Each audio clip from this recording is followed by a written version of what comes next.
Hey guys, it's Code here, and today I want to talk to you about the 2.8 story quest. Now, I just finished both the first and the second half. The first half I did it when it came out, and then the second half I just finished it about 10 minutes ago, right? The story has an up and downside. The upside is mostly because of the second half, but the first half is kind of terrible. Now, terrible in the sense that I've seen what Kuro can cook up. I've seen all their amazing main story quests. And this has probably got to be one of their lowest, unfortunately. I would probably rate it a 6.5, maybe even a 6. I can feel that some people might rate it even lower because the story quest is about, I would say, 3 to 4 hours long. And what happens was the first, let's say 3 hours, is completely random bullshit that if you removed it, it would not be relevant.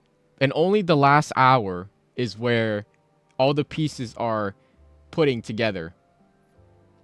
You learn about Chisa. You learn about, I guess you could say, learn a little bit about Rover, but not to the degree of his lore. Just a little bit about him and his eternal struggle. All of that happens in the last hour, maybe even 30 minutes. Because I feel like they tried to cook up a lot of new things, but the idea just didn't really fit well. One in particular is this story revolves around the idea that they're trapped inside this Sonarosphere, and one of the cause is because the fucking Fraxitus apparently are setting up bases. They're trialing experiments and stuff like that. Now, Rover and Chisa has to go around, go to their base, and check out on clues that are left behind. And then we learn about Chisa's friend, who's apparently a member of the Black Shores. And she's the key and also the person that brought Rover in. Now, this is a spoiler, but I'm going to just be honest with you. Listening to me spoiling is probably better in your case because the story, it planned out just really plain, really boring. And that's all you need to know because, woohoo, we made it out of this Sonarosphere. Congratulations. It's totally not because Kuro leaked it in the event that they have. The event page. If I check it over here, I believe it said it right here. After the end of Honami City Looping Crisis, guys, would you expect it that we didn't leave? Well, the event is right there. It tells you the answer. And I think this is a little messed up, a little fuck up from Kurogames. They might want to reconsider how they're approaching things. Like, honestly, this event should have just been like muted. They could have just shown this, but just say not available. But like these descriptions or whatever, just make them go away. Now, it also sucks that this event is locked behind the story too, but I mean, it kind of makes sense to some degree. Anyhow, back to the story though. The Fraxitus, I think the inclusion into the story made absolutely no sense. The story basically could have been resolved if Chisa was like, you know what? I have power. I can change this because it seems that the internal struggle that she has was she couldn't trust anybody. And like when she like looked at other people, this is like a similar theme that you can get from A Silent Voice, where every single people that the main character sees, they're like crossed out. Like she can't make a picture out of them because in her mind she has processed that these people are not essentially worthless, but these people hate me, they don't like me, they don't want to associate with me. So I don't want to know what they are, I don't want to know who they are. And it's kind of this identity crisis that she has. And we're obviously able to resolve because MVP Rover steps in. Now it's just like, bro, this plot is, I'm not gonna lie, it's a little boring. It's the same old trope. But it changes when we get to 2.8 because well, it changes, and this changes when we get to 2.8 second phase, because the second phase is what I think a lot of players have been wanting. If you were looking for like an anime episode, a rom-com, a slice of life, a romance story, basically, yeah, Rover X Chisa is a thing, guys. And there are so many cutscenes that are trying to show you and interactions between both of them, right? And even funny dialogues. One in particular, like that I remember, was this scene where I was like, hold up, let me pick this option. And we got to call her cute, but then nothing else really happened. So, unfortunately, I wish it did. Yeah, maybe Chisa could have just like had more reaction. But anyhow, yeah, we also got to see old members of the Black Shores, like Shorekeeper, Camellia, Alto. Alto was literally in a radio station too, but he was still part of the story, so we would count that. These are things that we've been asking for a while.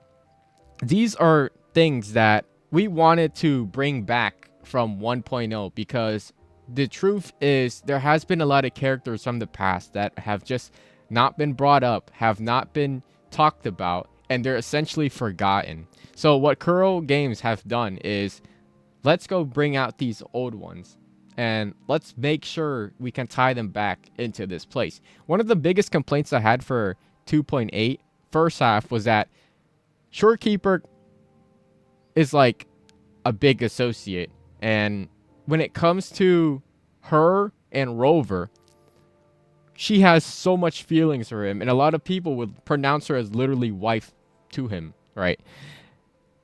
We did not get to see any interaction with Shorekeeper at all, in the sense of, aside from like business talk or let me help fix the TEDS system or whatever, right?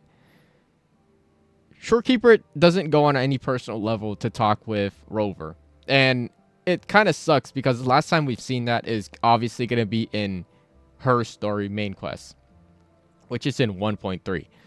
But 2.8 second half actually introduces her to talk to Rover a bit.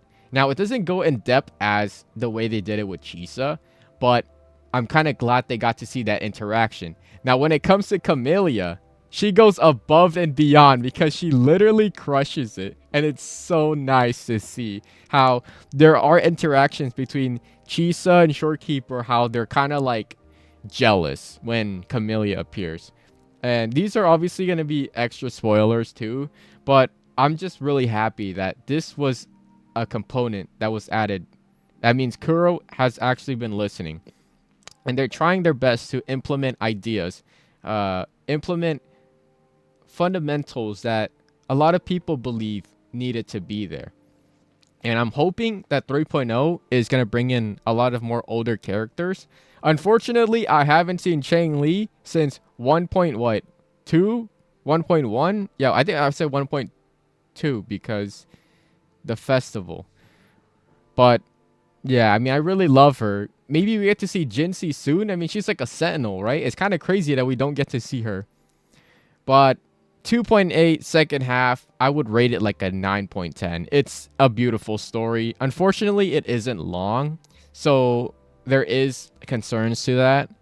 But most importantly, guys, I forgot to mention, if you were wondering, how does this tie into 3.0? Well, you have it there.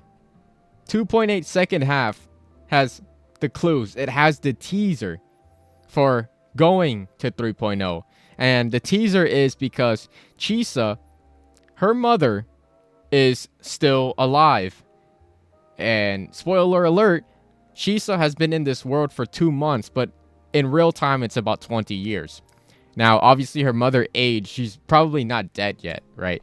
But she is pretty old. And at the school that she went to, the academy, at Star Torch Academy, they made a new suit, and her mother was on the radio saying that she misses Chisa, and this design was inspired by her.